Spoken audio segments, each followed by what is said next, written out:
Daming pwedeng gawin dito. Sarap to sa winter. Okay, dito sa winter punta kayo. Overall experience dito sa Shotdog, pwede ko na sabihin 10 out of 10 kahit na summer ngayon. Sakto yung temp. Hindi mainit. Chill lang.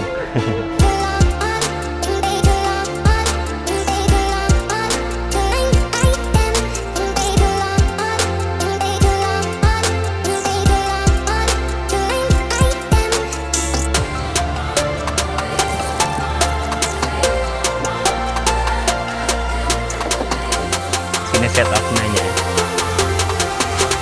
Alright, let's go.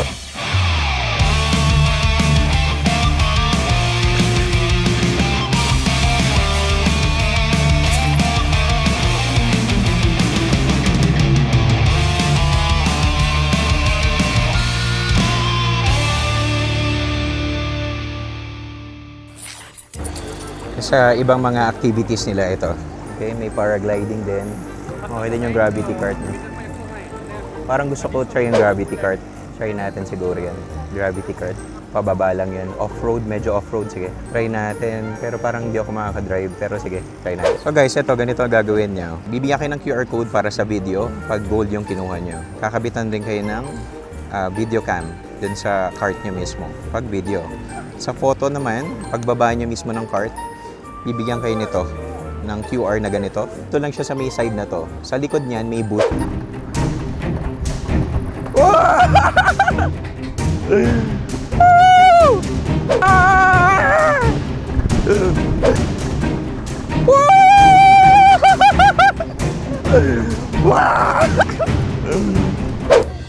Tapos na ako mag-ride. So, tatry ko naman yung chairlift. Chairlift dun sa taas, tapos buggy ride pababa, downhill. So yung ticket dito niya bibilin dito sa may information. So ito yung entrance point do sa number 4. Dito ako papasok sa loob. Okay, here's the ticket. 1%. Okay, thank you. Ito yung gravity.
Sineset up na niya. Alright, let's go.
Tapos na natin. Grabe, intense ng ride na yun. Nanginginig ako. Pero sa mga beginner siguro, kagaya ko, kaya ko mabilis, medyo hindi wala yung takot ko. Pero yung sa babae, magsasama kami, natatakot kasi iba yung brake system niya. Medyo kakaiba. Sarap. Ang sarap pang mag-try ng iba, activity, kaso sobrang nakakatakot na yata yung iba. Okay, ang daming activities. Yung mga pinakita ko sa inyo kanina, di ba? Sobrang ang dami. At ito, lahat to. Yan. Motor. At madami pang iba. Ang daming pwedeng gawin dito. Sarap to sa winter. Okay, dito sa winter punta kayo. Overall experience dito sa Shot Dog. Pwede ko na sabihin 10 out of 10 kahit na summer ngayon. Sakto yung temp. Hindi mainit. Chill lang. I hope makabalik ako dito ulit. Kami ng family ko. Pag medyo malaki na si Hope. Ang sarap mag-try ng ibang mga activities. Sarap. Thank you, Lord.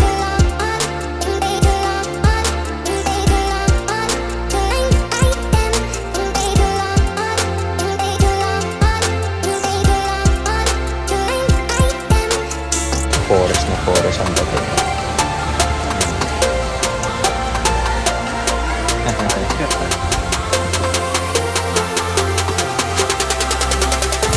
Order tayo nito.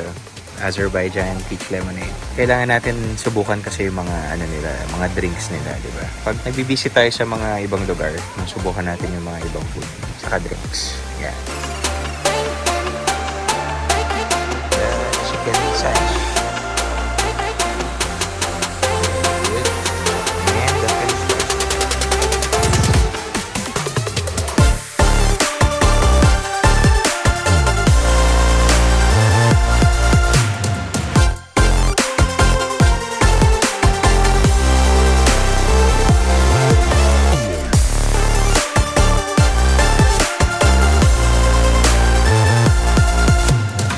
So, nasan ba kami? Nasa Guba kami, nasa Ainur Restaurant and Hotel kami. So, ito yung restaurant. So, during winter time, napakaganda daw dito. Pinakita niya sa amin yung video, sobrang ganda. Nasa gitna ka ng forest. Ayan. Pero ngayon, since summer siya, ganito lang yung itsura niya. Kaya, pero napupuno daw ito ng snow during winter time. Yung in-order namin kanina, ayan, paubos na. Ito yung bill natin. Okay, ayan. Para makita nyo naman kung ano yung kinain natin. So, ayan. Okay, tapos na. Siglay. Magto-toilet pala siglay. Sige, baby.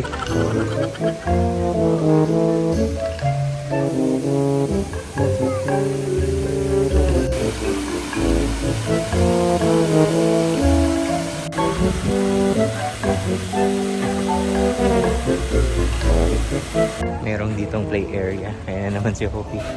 Naglalaro na naman siya. Where are you going? Which one?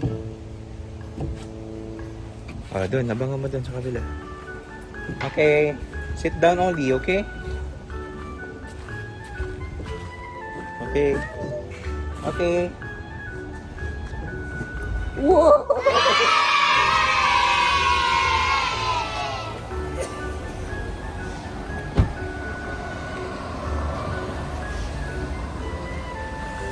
Yun na yung last spot kasi gabi na. So, uwi na kami. Ito na yung last na pinuntahan natin.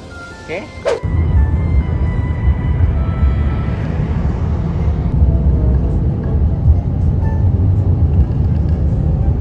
Sa Baco na tayo. Malalaman mong nasa Baco ka na pag traffic na ulit.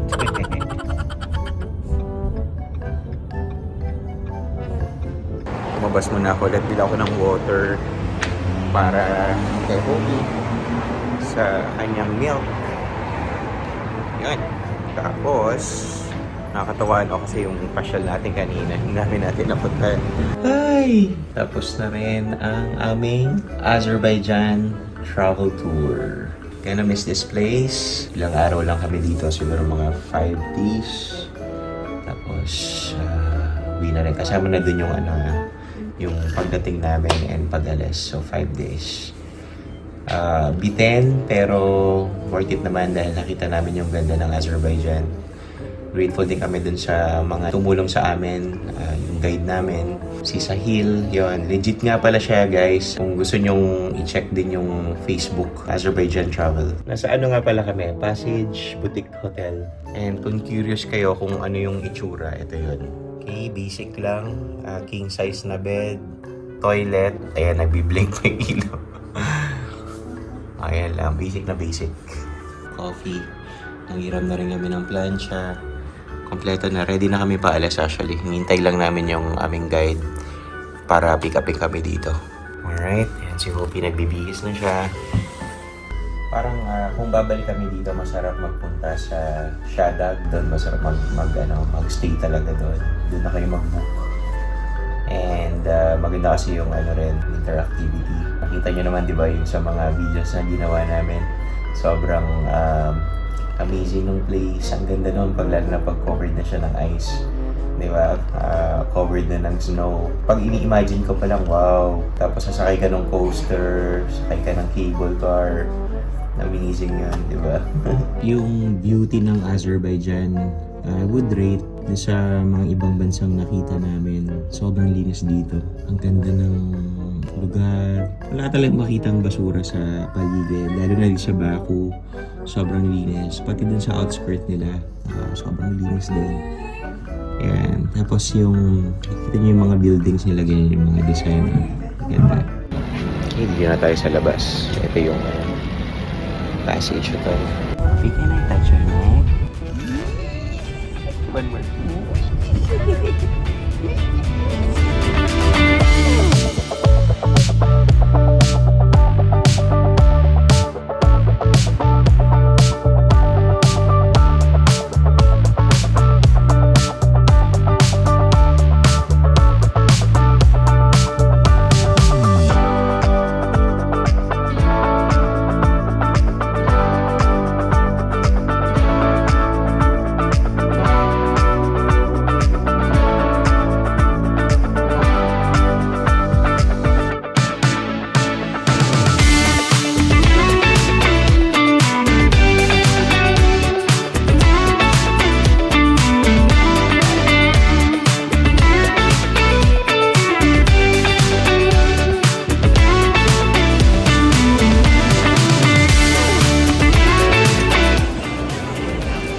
Ito yung senaryo namin ngayon.